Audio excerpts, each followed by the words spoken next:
जब हम बात करते हैं वेक्टर प्रोडक्ट की, वेक्टर प्रोडक्ट कह लो या क्रॉस प्रोडक्ट। वेक्टर प्रोडक्ट का मतलब है जिसका आंसर आपको वेक्टर मिलता है, यानी कि जो प्रोडक्ट मिलता है हमें दोनों को मल्टीप्लाई करने के बाद वो आपका वेक्टर फॉर्म में होता है, ठीक है। और क्रॉस प्रोडक्ट का मतलब है हम उन दोनों का क्रॉस प्रोडक्ट करते हैं तो वहां पे हम उनका साइन कंपोनेंट ढूंढ के निकालते हैं, ठीक है।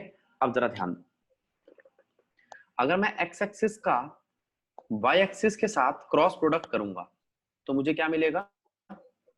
Z axis. ठीक है, तो मैंने आपसे कहा ये देखो, ये आपको X axis Y axis Z axis दिखाई दे रहे हैं? बोलो, अगर आपकी इलेक्ट्रिक फील्ड, हाँ जी, इलेक्ट्रिक फील्ड अगर आपकी एक्स एक्स वाई एक्सिस में है और मैग्नेटिक फील्ड जेड एक्सिस में है तो ईएम वेव एक्स एक्सिस में जाएंगी। इसका मतलब मैं एक्स वाई जेड को कंपेयर कर सकता हूं। क्या कर सकता हूं? कंपेयर। तो यहां पर हम कंपेयर कैसे कर रहे हैं बेटा? अगर वाई एक्सिस और जेड एक्सिस पे एक्सिस वाली चीजें मल्टीप्लाई हो रही हैं तो उनका रिजल्टेंट एक्स एक्सिस पे होगा, या एक्स और वाई पे चीजें जो है वो मल्टीप्लाई होती है उनका रिजल्टेंट जेड एक्सिस होगा, ठीक। ठीक अब है जरा इस पे सर। ध्यान दो, आप सबने घर पे देखा पंखा चलता हुआ? Yes sir. तो क्या जो पंखे के वो विंग्स होते हैं या पंखे की जो पंखुड़ियां होती हैं वो सारी की सारी पैरेलल होती है आपकी रूफ से? आपकी जो छत होती है, छत और हाँ पंखुड़ियां जी सर, पैरेलल होती हैं? हाँ, होती हैं। तो आप छत को मान लो एक्स एक्सिस वाई एक्सिस, और छत से लेके फ्लोर तक का जो हाइट है रूम की उसको मान लो जेड एक्सिस, ठीक है। मान सकते हो? हाँ जी सर, मान सकते हैं। तो इस चीज के अंदर मैं ये कहना चाह रहा हूं कि अगर ये जो रूम है आपका, ये जो जिसके लिए मैंने बनाया है डायग्राम, अगर वो कुछ इस तरीके से दिखाई दे, देखो सारे बच्चे, ये छत है, ठीक है। इस छत पे पंखा लगा हुआ है। अब मैं उस पंखे को नहीं बना रहा क्योंकि 3D तो मैं बना नहीं सकता। ये एक्स एक्सिस वाई एक्सिस है, ये छत कैसी है? प्लेन है, जिसमें दो प्लेन आ रहे हैं, एक्स एक्सिस और वाई है, ठीक है। बोलो बच्चों। हाँ जी सर, 2 डायरेक्शनल है। तो अब मैंने आपसे कहा छत से यानी कि फैन से जो ग्राउंड की तरफ यानी कि उस रूम के फ्लोर की तरफ हवा आ रही होगी, एयर ब्लो करेगा ना तुम्हारा पंखा, वो किस डायरेक्शन में होगी? डाउनवर्ड। हाँ जी सर, जेड एक्सिस में। जेड एक्सिस में। कहाँ होगी? जेड में। तो क्या ये वेक्टर नहीं है? आप दो चीजों को मल्टीप्लाई कर रहे हैं, एक्स और वाई को, और वो जेड में रिजल्ट दे रहा है। घूमकर पंखा जब घूमता है तो हवा कहाँ जाती है? जेड एक्सिस में। अच्छा, ऐसा ही आपने देखा पेच कसने पर होता है, स्क्रू और अनस्क्रू करने पर होता है ये टॉर्क। आज मैंने आपको बताया भी था इससे पहले वाली 5 बजे वाली क्लास में, टॉर्क का मतलब क्या होता है? Rotational force. तो सब बच्चों ने देखा होगा हम पेच कसते हैं, तो पेच कसना यानी कि क्लॉकवाइज आप चलाते हैं क्लॉकवाइज हो और वो अंदर जाता है, क्या जाता है? अंदर जाता है। ठीक है। और अगर हम उस पेज को कसे एंटी क्लॉकवाइज तो वो बाहर आता है, ठीक है। बोलो। Yes sir. तो वो जो क्लॉकवाइज और एंटी क्लॉकवाइज आप कर रहे हो, अगर आप क्लॉकवाइज कसते हो तो वो जाता है, एंटी क्लॉकवाइज कसते हो तो बाहर जाता है, और क्लॉकवाइज कसते हो तो वो अंदर जाता है। तो इस कसने को भी आप जेड एक्सिस में देखोगे, यानी कि एक्स और वाई का मल्टीप्लीकेशन आपको हमेशा जेड देता है। क्या देता है? जेड। लेकिन एक चीज ध्यान दो, ये दोनों तरफ चलता है, प्लस का जेड भी माइनस का जेड भी, अंदर भी और बाहर भी। इसका मतलब यहाँ पर दो आंसर आ सकते हैं डायरेक्शनल। कितने आंसर आ सकते हैं? तो वो दो डायरेक्शन बेटा हम कैसे देखेंगे? देखो इस चीज को देख बेटा, यह है टॉर्क, रोटेशनल फोर्स, यह है फोर्स, और यह है परपेंडिकुलर डिस्टेंस, ठीक है। अगर मैं आपसे कहूं टॉर्क जेड डायरेक्शन में है, फोर्स एक्स में है और डिस्प्लेसमेंट वाई में है, तो इसका मतलब क्या हुआ? अगर फोर्स एक्स में लग रही है, डिस्प्लेसमेंट वाई में लग रहा है, तो टॉर्क जेड में लगेगा। तो ये दोनों का क्रॉस प्रोडक्ट है। क्या है? Cross product. सर एक डाउट उसमें है आप पूछो। सर, हमें पता कैसे चलेगा कि हमें कब क्रॉस प्रोडक्ट करना है और कब डॉट प्रोडक्ट? अच्छा, ये मैं चीज समझाता हूँ, एक मिनट पूजा। ये फोर्स और डिस्प्लेसमेंट को अगर मैं मल्टीप्लाई करता हूँ साइन थीटा के साथ, तो ये जो एन वेक्टर होता है ना, ये जनरली हम देखते नहीं है ज्यादा। ये एन वेक्टर जो होता है, ये होता है उसका नॉर्मल वेक्टर। क्या होता है बोलो? Normal vector. और अगर आपका एफ एक्स एक्सिस में है और वाई डिस्प्लेसमेंट वाई एक्सिस में है, तो उन दोनों से नॉर्मल क्या निकलेगा? Z axis. क्या निकलेगा? Z axis. Z axis. ठीक है, अब इधर आ जाओ। अब मैंने यहां पर देखा वर्क डन क्या होता है? Force into displacement. बोलो यस कार्तिक। सर। और टॉर्क भी फोर्स इनटू डिस्प्लेसमेंट है। दोनों की यूनिट भी न्यूटन मीटर है। लेकिन वर्क डन और टॉर्क दो अलग चीज है। अब तू कहेगा कैसे? अब जरा याद कर, जब हमने वर्क वाला चैप्टर देखा था, तो मैंने कुछ बातें बताई थी आपको। यहां देख लेते हैं, इसी पे देख लेते हैं। देखो, अगर मैं किसी बॉक्स पे फोर्स लगा रहा हूं इधर, और उसकी डिस्प्लेसमेंट भी हो रही है इधर, तो वर्क डन हो रहा है पॉजिटिव। कैसा हो रहा है वर्क डन? पॉजिटिव। और मैक्सिमम। तो तू तभी कह सकता है ना, जब तू कहे कि भैया थीटा 0 है इसलिए मैक्सिमम है। थीटा 0 किसके लिए मैक्सिमम होता है? कॉस के लिए कि साइन के लिए? कॉस के लिए। कॉस के लिए। तो इसका मतलब जो वर्क डन है वो इन दोनों का डॉट प्रोडक्ट होगा, फोर्स और डिस्प्लेसमेंट का। तभी तो कॉस थीटा लगाया है। Yes sir.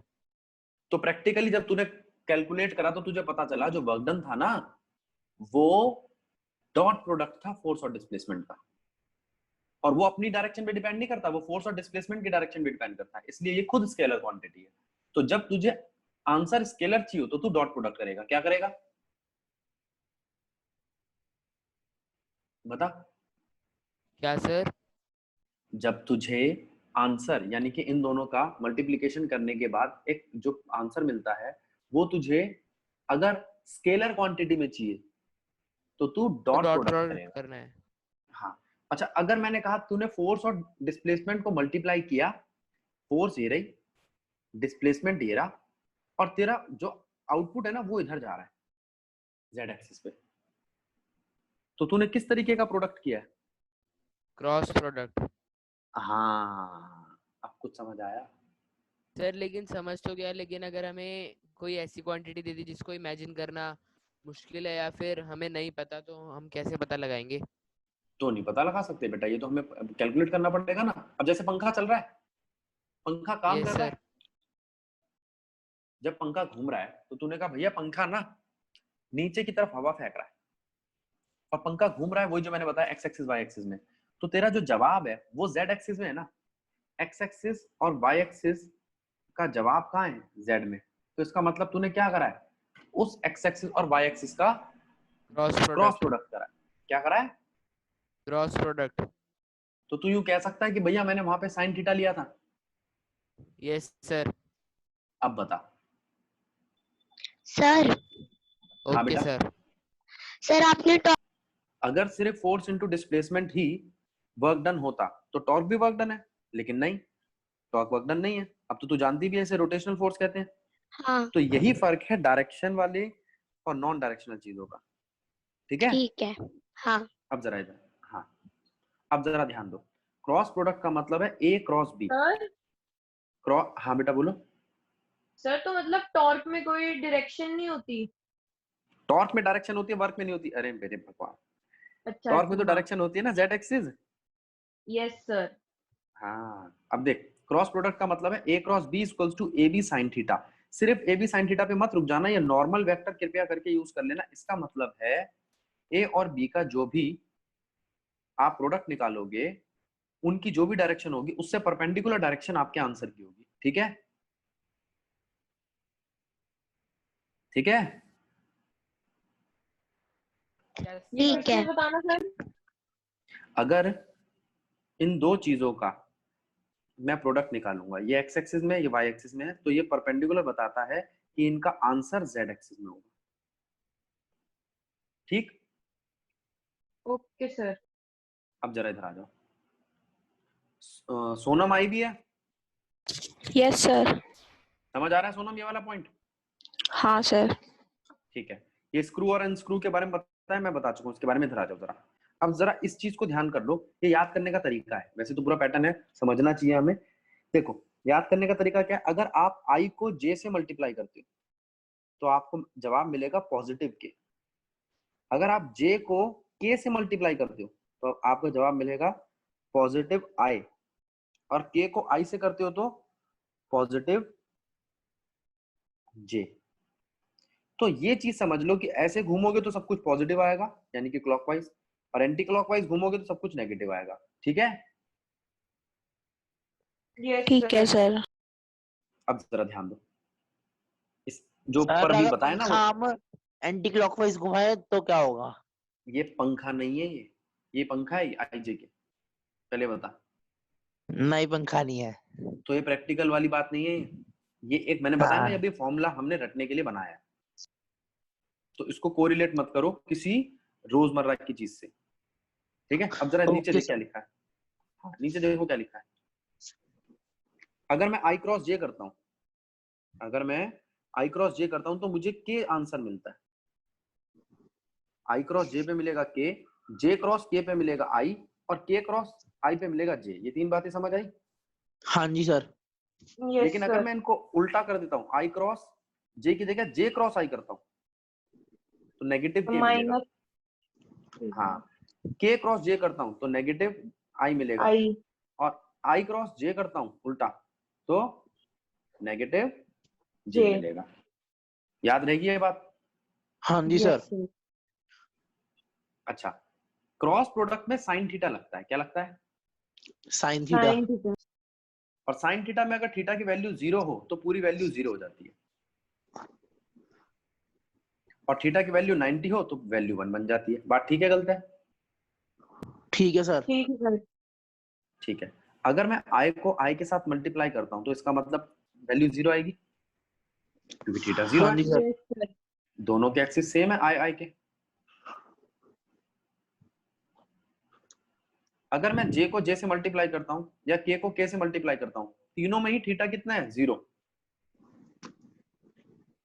ठीक है, यस सर। हाँ जी सर। तो अगर किसी की वैल्यू 0 आ जाए तो उस नॉर्मल वेक्टर का कोई मतलब नहीं रह जाता। जो मैंने बताया था ना आपको, नॉर्मल भी आना चाहिए इसके साथ में। अब भाई 0 के साथ मैं कुछ भी मल्टीप्लाई करूं, कुछ आएगा थोड़ी, डायरेक्शन ही खत्म हो गई। ठीक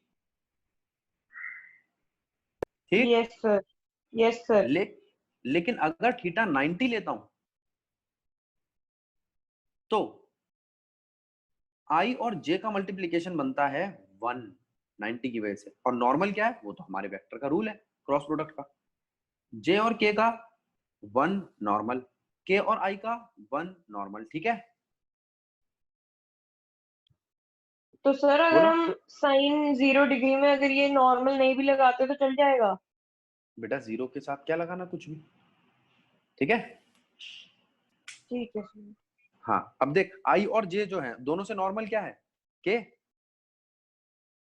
यस सर। इसलिए मैंने लिख दिया इसका आंसर के आएगा। आई क्रॉस जे करोगे तो आंसर के आएगा, और ओके सर। जे जे क्रॉस के करोगे तो आंसर आई आएगा, आई। के क्रॉस आई करोगे तो आंसर जे आएगा। ठीक। Yes sir. अब एक और चीज समझो, अगर इसका उल्टा करते तो, जैसे कोई बच्चा क्या, भैया मैं तो इसको उल्टा करूंगा, आई क्रॉस जे की जगह सब कुछ ऐसे लूंगा, देखो जे क्रॉस आई सर या वो के नेगेटिव हो क्रॉस। जाएगा। हाँ, तो आप एक चीज ध्यान रखेंगे, सर ये तो भी आपने जब बताया ही था। हाँ, जो भी आपने चीज वैल्यू उल्टी करी तो आपके आंसर ना 1 नहीं आएंगे, अब -1 आएंगे। क्या आएंगे? -1 क्योंकि -1। क्योंकि क्वाड्रेंट बदल गया, और आप जानते हो थर्ड क्वाड्रेंट में जो साइन होता है ना वो नेगेटिव होता है, फर्स्ट और सेकंड में साइन पॉजिटिव होता है सिर्फ। ये बात यस जानते सर। हो?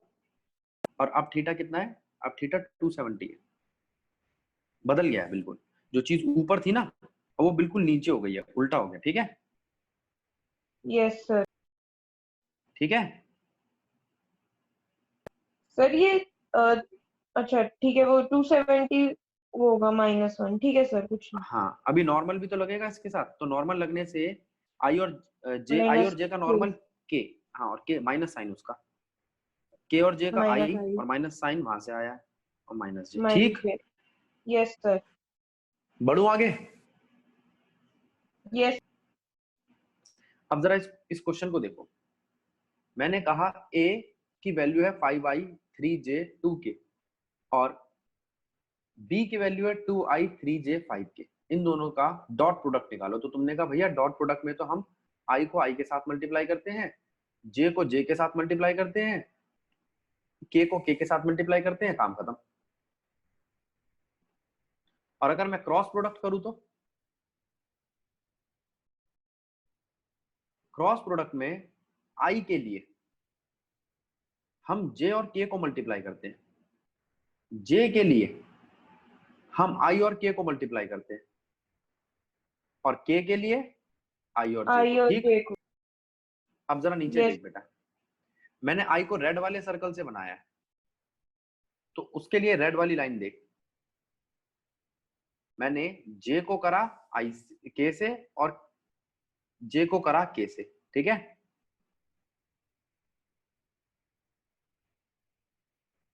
निम्रत? यस सर, एक सेकंड सर, देख रही थी। ठीक है, अब देख, ये इसको मैंने येलो कलर से करा है, तो इसको मैंने किससे कर दिया? i को j से, i को k से और i को k से।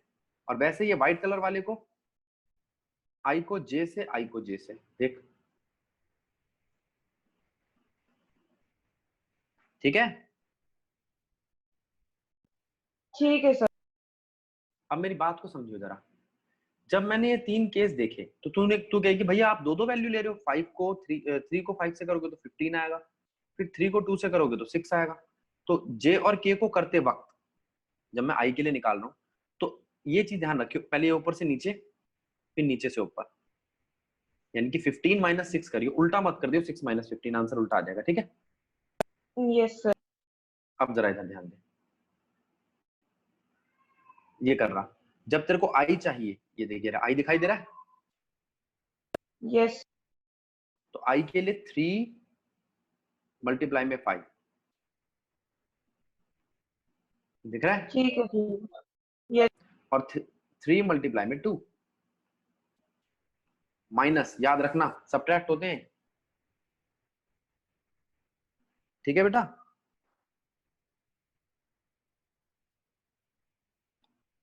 ठीक है। Yes sir. इसके बाद बारी आती है j की और k की। याद रखो i के आगे पॉजिटिव साइन आता है, j के आगे नेगेटिव और k के आगे पॉजिटिव। ये डिटर्मिनेंट है, मैथ की एक टर्म होती है, डिटर्मिनेंट बोलते हैं। क्यों होता है इनको मैं बता दूंगा, पहले इस चीज को समझ लो, क्रॉस प्रोडक्ट को। अब अगर तुम j की बात करोगे तो j के आगे मैंने नेगेटिव लगा रखा है और किसको किससे मल्टीप्लाई करूंगा? 5 को 5 से, 2 को 2 से। कोई दिक्कत? सर मुझे आपसे एक बात पूछनी थी। पूछो। सर आपने एक बार टेस्ट लिया था, हमारा बच्चों ने प्लस जे लगा रखा था, आपने सब उनके सही कर दिए, मेरे गलत कर रहे थे। और एक और कार्तिक था शायद, उसका भी गलत था। हो सकता है, मैंने देखा नहीं होगा। अब इधर ध्यान दे, पहले इस पे ध्यान दे। अगर मैं j नेगेटिव लेता हूं, j नेगेटिव, तो यहाँ पे 5 5 से मल्टीप्लाई होता है और 2 2 से मल्टीप्लाई होता है। 5 multiply by 5 minus 2 multiply by 2। कोई गलती है या समझ में आ गया? समझ आ गया। तीसरा, अगर मैं k की बात करता हूं तो i j से, i j से। ठीक है, 5 3 से, 2 3 से। ठीक है, हाँ जी सर। Yes sir. अब इनको सॉल्व करोगे तो क्या आएगा? 15 में से 6 गया 9 i, यहाँ पर 25 में से 4 गया 21 j, और यहाँ पे 15 में से 6 गया 9 k। समझ आया? हाँ जी yes sir. Sir. Yes sir. एक बात नोट करने वाली है, a क्रॉस b में आपका जो आंसर आ रहा है वो i j k की फॉर्म में आ रहा है। इसका मतलब ये आपको रिजल्ट जो दे रहा है उसके पास i j k की डायरेक्शंस हैं। ठीक है, सर अगर इसमें कोई भी 0 हो जाता है तो उसका क्या मतलब होएगा? तो इसका मतलब वहां पे नहीं गया वो। 0 i हो सकता है, 0 k हो सकता है, 0 j भी हो सकता है। ठीक है, कोई वैल्यू 0 हो सकती है दो प्रोडक्ट करते वक्त, ठीक है। तो सर मतलब ओके उसमें सर। कोई डायरेक्शन नहीं है? नहीं, उसमें कोई डायरेक्शन, मतलब उसमें वो डायरेक्शन नहीं है जो चीज 0 हुई है, तीनों थोड़ी 0 कर देगा। अच्छा बिल्कुल ही 0 आंसर कर दूं, A क्रॉस B 0 कब होगा ये पूछ रही है। Yes sir. अच्छा कर देते हैं, लो तुम बताओ क्या कब होगा ये। देखो भाई, निम्रत कह रही है कि भैया आपने एक वैल्यू दी A और एक वैल्यू दी B, और आपने ना इन दोनों को मल्टीप्लाई किया A क्रॉस B को, करा, आपका आंसर ही 0 आ गया। तो इसका मतलब क्या है, देख बेटा, A क्रॉस B का मतलब क्या है, A B sine theta normal vector. अगर तेरा थीटा 0 डिग्री है तो भी आंसर 0 आ सकता है। अगर A और B में से कोई पूरी वैल्यू 0 है तो भी आंसर 0 आ सकता है। तो उसमें से कई केस बन सकते हैं, समझी। Yes sir. हाँ, या A और B की ऐसी वैल्यू जो पूरी पूरी तरीके से एक दूसरे को कैंसिल कर रही है तो भी आंसर 0 आ सकता है। Yes sir. समझ आया।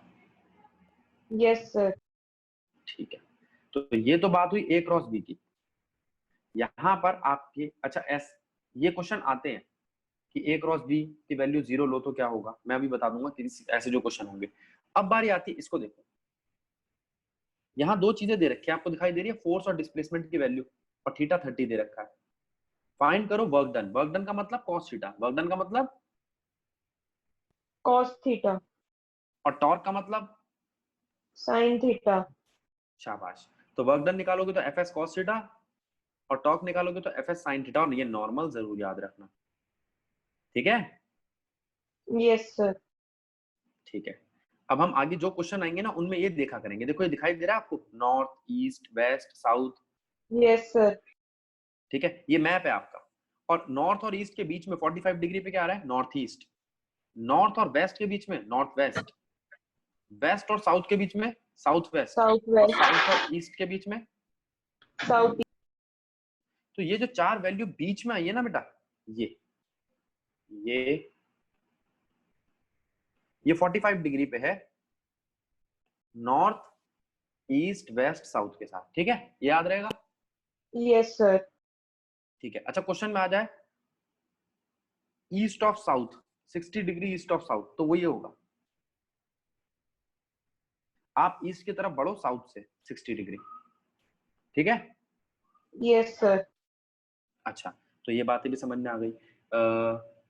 अच्छा, ये तो आपको मैप दिखाई जो दे रहा है, नॉर्थ ईस्ट वेस्ट साउथ, ये सब क्या है, ये हॉरिजॉन्टल है। कैसा है ये, हॉरिजॉन्टल।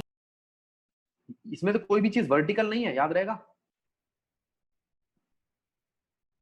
ये Yes, पूरा sir. मैप, ये पूरा मैप हॉरिजॉन्टल होता है। कैसा होता है, हॉरिजॉन्टल। लेकिन अगर रेन की बात आए, रेन कैसे गिरती है, हॉरिजॉन्टली, वर्टिकली। वर्टिकली। तो कुछ बच्चे पता है क्या सोचते हैं, रेन ना नॉर्थ से साउथ की तरफ गिरती है। नहीं नहीं नहीं, नॉर्थ ईस्ट वेस्ट साउथ तो कहाँ है, प्लेन पे है। कहाँ है, प्लेन पे। सर ये तो 1D हाँ। है, वो रेन तो 2D में होती है ना। मतलब बेटा रेन 3D में होती है। अच्छा हाँ 3D सॉरी सर। तो ये है 2D है या फिर ये 1D है? New discovery sir. भाई ये जो है, जो तेरा ये है, क्या नाम है, नॉर्थ साउथ ईस्ट वेस्ट, ये तो 2D है, 2 डायमेंशन दिखाई दे तो रही है। ये तो जमीन पे होते हैं। बोल, ये तो जमीन Yes, sir, जो yes, जो sir. तेरा फ्लोर होता है वो, उसमें एक्स एक्सिस वाई एक्सिस दोनों ही तो होते हैं। अभी तो कमरे में बैठी है ठीक है बेटा, सर। तो वहां पे जो तेरा फ्लोर है वहां पे एक्स और वाई एक्सिस दोनों है ना, हाँ सर नॉर्थ ठीक ईस्ट है। वेस्ट साउथ, तभी तो बना पाएगी। और दूसरी चीज, जो रेन गिर रही है वो ऊपर से नीचे आ रही है, या जैसे मैं तेरे से पूछूं पंखे की हवा आ रही है, वो कहां से आ रही है, ऊपर से नीचे, वर्टिकली। कैसे आ रही है, वर्टिकली। हाँ, तो ये चीज ध्यान रहेगी, नॉर्थ ईस्ट वेस्ट साउथ में नहीं आती रेन, ठीक है। और कई बार बच्चे सोचते हैं कि भैया हमने जो पेपर में देखा था वो तो हमें लग रहा था नॉर्थ से ईस्ट जा रही है रेन। तो बेटा आप जिस पेपर को लिख रहे हो ना, जैसे आपके हाथ में इस वक्त मोबाइल है या मेरे हाथ में इस वक्त लैपटॉप है, तो वो सब चीजें 2D होती है। कैसी होती है? जिन पे हम लिखते हैं वो चीजें कैसी होती है? 2 डायमेंशनल। 2 डायमेंशनल। 2D। इस वक्त आपको एक्स एक्सिस और वाई एक्सिस ही तो दिख रहे हैं, हाइट कहाँ दिख रही है यहाँ पे? हम जो पढ़ाई कर रहे हैं इस वक्त वो 2D है। कैसी है? 2D। हाँ 3D नहीं है, तो इसलिए कंफ्यूज मत होना, ठीक है? इसके बाद नेक्स्ट क्लास में हम ये रेन प्रॉब्लम वगैरह लेंगे। आज का हमारा ये टॉपिक कंप्लीट हो चुका है।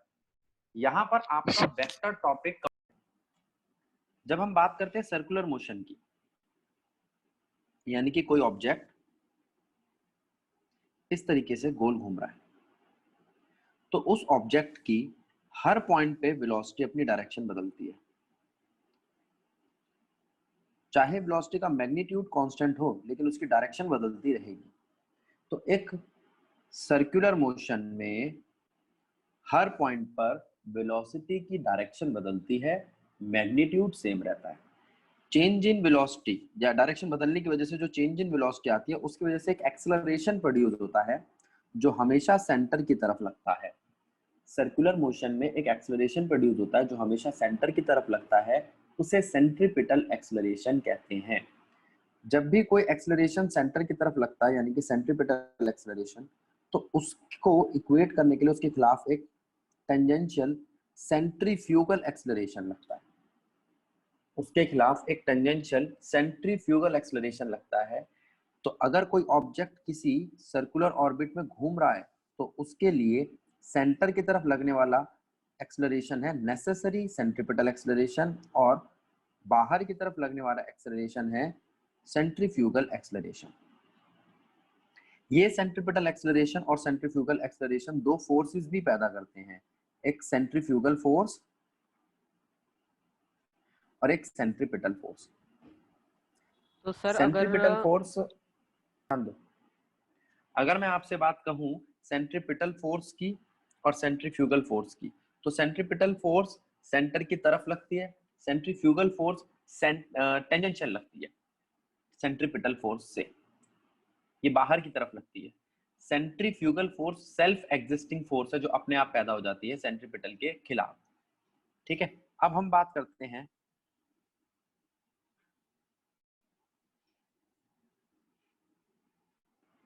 यहां, ध्यान दो, सेंट्रीपिटल फोर्स या सेंट्रीपिटल एक्सेलरेशन लगता है सेंटर की तरफ, ये नेसेसरी है सर्कुलर मोशन के लिए।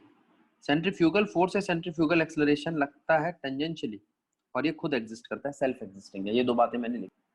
अब यहाँ पर हमने इसको फोर्स से समझा। फोर्स दो तरीके की होती है, एक एक्शन और एक रिएक्शन। एक अप्लाइड फोर्स होती है, काउंटर फोर्स होती है। अप्लाइड फोर्स है हमारी सेंट्रीपिटल फोर्स, और काउंटर जो कर रही है उसको वो है सेंट्रीफ्यूगल फोर्स। जैसे मोशन और फ्रिक्शन एक दूसरे को काउंटर करते हैं, ठीक है? ये एक एग्जांपल दे रखा है। सेंट्रीपिटल कहाँ लग रही है? अंदर की तरफ, जब हम किसी सर्कुलर ट्रैक पे घूम रहे हैं। और बाहर की तरफ उसी वक्त जो लग रही है वो है सेंट्रीफ्यूगल फोर्स। जब आप कार को सर्कुलर टर्न पे घुमाते हो, तो हम अगर तेज घुमाते हैं तो हम इनर्शिया की वजह से बाहर जाने लगते हैं। तो वो जो बाहर जाने के लिए फोर्स अप्लाई हो रही है वो है सेंट्रीफ्यूगल फोर्स, ठीक है? अब इधर देखो, ये एक सेट बना के दिखा दिया मैंने आपको। सेंट्रीपिटल फोर्स अगर हम बात करें प्लैनेट्स के लिए, जो प्लैनेट अपने ऑर्बिट में घूम रहे हैं, तो उनके लिए सेंट्रीपिटल फोर्स कौन है? तो वहां पर सेंट्रीपिटल फोर्स का काम कर रही होती है ग्रेविटेशन। सेंट्रीपिटल फोर्स सेंटर की तरफ लगती है, और जरूरी नहीं है वो किसी चीज से बंधी हुई हो। यहाँ पर वो काम कर रही है ग्रेविटेशन का। ग्रेविटेशन तभी काम करती है जब उसकी फील्ड में कोई ऑब्जेक्ट घूम रहा हो। अब हम बात करते हैं एक्सप्रेशन फॉर सेंट्रीपिटल एक्सेलरेशन या सेंट्रीपिटल फोर्स का। मान लो एक ऑब्जेक्ट है जो सर्कुलर मोशन में घूम रहा है। जब वो बी पॉइंट पे था तो उस पे वेलोसिटी v1 लग रही थी। जब वो सी पॉइंट पे पहुंचा तो उस पे वेलोसिटी v2 लग रही। यहाँ v1 और v2 मैग्नीट्यूड से तो इक्वल है, लेकिन दोनों के डायरेक्शन अलग है, ठीक है? सिमिलरली अगर मैं रेडियस की बात करूं, तो ये जो r1 और r2 है इनका मैग्नीट्यूड सेम है, लेकिन डायरेक्शन अलग है। ठीक है, तो हमने क्या किया, हमने कहा यहाँ पर एक छोटी सी आर्क है इस छोटे से एंगल के लिए, डेल्टा एस एक स्मॉल आर्क है स्मॉल एंगल के लिए, और ये बता दिया वेलोसिटी वगैरह यहाँ सब सेम है। अब मैंने ये दो वेक्टर उठाए, एक v1 और v2, और इनको उठा के बाहर ले आया और एक और ट्राइंगल बनाया। यहाँ पर v1 एक वेक्टर है, v2 एक वेक्टर है, डेल्टा v एक वेक्टर है। डेल्टा v है change in velocity, v1 v2 है वेलोसिटी एट पॉइंट b और वेलोसिटी एट पॉइंट c। ठीक है, अब हमने बात करी कि अगर हम ये कहें कि ये ट्राइंगल सिमिलर है इस ट्राइंगल से, तो इनकी साइड्स की रेशियो इक्वल होगी। अब मैं साइड्स देखता हूँ, mn और bc ये दो साइड है, mn डिवाइडेड बाय bc, और एक साइड में ले रहा हूँ lm और ab, lm divided by ab, तो साइड्स की रेशियो इक्वल होगी। अब यहाँ lm है क्या, lm है मैग्नीट्यूड v1 का, और ab क्या है, मैग्नीट्यूड r1 का। और मैंने बताया था आपको r1 और r2 मैग्नीट्यूड में इक्वल है r के, और v1 v2 मैग्नीट्यूड में इक्वल है v के। mn है डेल्टा v और bc है डेल्टा s। तो यहां से फॉर्मूला आ गया, v1 का मैग्नीट्यूड डिवाइडेड बाय r1 का magnitude is equals to delta v by delta s, यानी कि v by r is equals to delta v by delta s। मुझे निकालना है सेंट्रीपिटल एक्सेलरेशन, और सेंट्रीपिटल एक्सेलरेशन निकालने के लिए मुझे चेंज इन वेलोसिटी का डिफरेंशिएशन करना होगा। तो मैंने चेंज इन वेलोसिटी यहाँ रखी और डेल्टा s को उधर ले गया, तो मेरे पास एक्सप्रेशन आया delta v is equals to delta s v by r। Differentiate both side with respect to time, तो टाइम से डिफरेंशिएट करते ही वेलोसिटी बन गई आपका सेंट्रीपिटल एक्सेलरेशन, और यहाँ पर इसे टाइम से डिफरेंशिएट किया तो ये बन गया आपका वेलोसिटी, और फॉर्मूला आ गया centripetal acceleration equals to v square by r। तो ये तो हुआ आपका सेंट्रीपिटल एक्सेलरेशन। अगर मैं बात करूं सेंट्रीपिटल फोर्स की, तो हम जानते हैं फोर्स होता है मास इनटू एक्सेलरेशन, तो सेंट्रीपिटल फोर्स हो जाएगा मास इनटू सेंट्रीपिटल एक्सेलरेशन, तो सेंट्रीपिटल फोर्स हो जाएगा मास इनटू वेलोसिटी का स्क्वायर डिवाइडेड बाय r, और सेंट्रीपिटल फोर्स निकल जाएगा mv स्क्वायर अपॉन में r। एक बात, अब मैं बात करता हूं कि जब कोई चीज रोटेट करती है तो एक मोशन और आता है हमारे सामने, उसे हम कहते हैं रोटेशनल मोशन, और रोटेशनल मोशन की भी अपनी कुछ टर्म्स है। देखो, मोशन दो कैटेगरी में बांटा गया, linear motion, rotational motion. Linear motion की बात करें तो हम जानते हैं लीनियर मोशन में होता है डिस्प्लेसमेंट, वेलोसिटी और एक्सेलरेशन, और रोटेशनल मोशन में होता है angular displacement, angular velocity, angular acceleration. तो हम ये कह सकते हैं जो लीनियर मोशन में डिस्प्लेसमेंट था यानी कि s, उसका रिलेशन एंगुलर डिस्प्लेसमेंट थीटा के साथ आता है s equals to theta by r। कहाँ से आता है ये, एंगल की डेफिनेशन से। हम जानते हैं एंगल होता है आर्क अपॉन में रेडियस, तो आर्क है हमारा s, रेडियस है r, तो डिस्प्लेसमेंट क्या हो गया, यानी कि s क्या हो गया, थीटा इंटू r। इसी तरीके से वेलोसिटी है ds बाय dt, ये हम पहले से जानते हैं, यानी कि रेट डिस्प्लेसमेंट का। तो एंगुलर वेलोसिटी क्या होगी, रेट एंगुलर डिस्प्लेसमेंट का, यानी कि d थीटा बाय dt। जब हम वेलोसिटी पढ़ते थे तो v को फाइनल वेलोसिटी के लिए और u को इनिशियल वेलोसिटी को रिप्रेजेंट करने के लिए यूज करते थे। अब हम इनिशियल एंगुलर वेलोसिटी और फाइनल एंगुलर वेलोसिटी को ओमेगा नॉट और ओमेगा से दिखाएंगे। ठीक है, omega naught initial angular velocity के लिए और ओमेगा फाइनल एंगुलर वेलोसिटी के लिए। तो ये तो बात हुई वेलोसिटी और एंगुलर वेलोसिटी की। इनके बीच में रिलेशन क्या है, v इक्वल्स टू ओमेगा। कहां से आया अभी बताता हूँ। एक्सेलरेशन हम जानते होता है rate of change in velocity, यानी कि dv बाय dt, या आप इसको ये भी कह सकते हो v minus u by t। तो एंगुलर एक्सेलरेशन इसी तरीके से होगा, angular rate of change in angular velocity, यानी कि d omega by dt is equals to, वहां जो हमने u लिया था उसकी जगह अब आ गया ओमेगा, और वहां जो हमने u लिया था उस u की जगह आ गया ओमेगा नॉट। तो v और u की जगह omega minus omega naught divided by t। तो ये आपका तीसरा एक्सप्रेशन हो गया एक्सेलरेशन का। तो डिस्प्लेसमेंट, वेलोसिटी और एक्सेलरेशन के जो बीच में तीन एक्सप्रेशन लिखे हैं, एक तो डेफिनेशन से आ गया s equals to theta by r, v equals to omega by r और a equals to alpha r, ये आते हैं डिफरेंशिएशन से। देखो हम ये लिख सकते हैं बाय डेफिनेशन थीटा होता है डिस्प्लेसमेंट डिवाइडेड बाय रेडियस। ठीक है, अब अगर मैं इसको डिफरेंशिएट कर दूं with respect to time both side, तो d theta by d t हो जाएगा ds by d t divided by r। अब d theta by d t तो बन गया आपका ओमेगा और ds बाय डी टी बन गया वेलोसिटी v।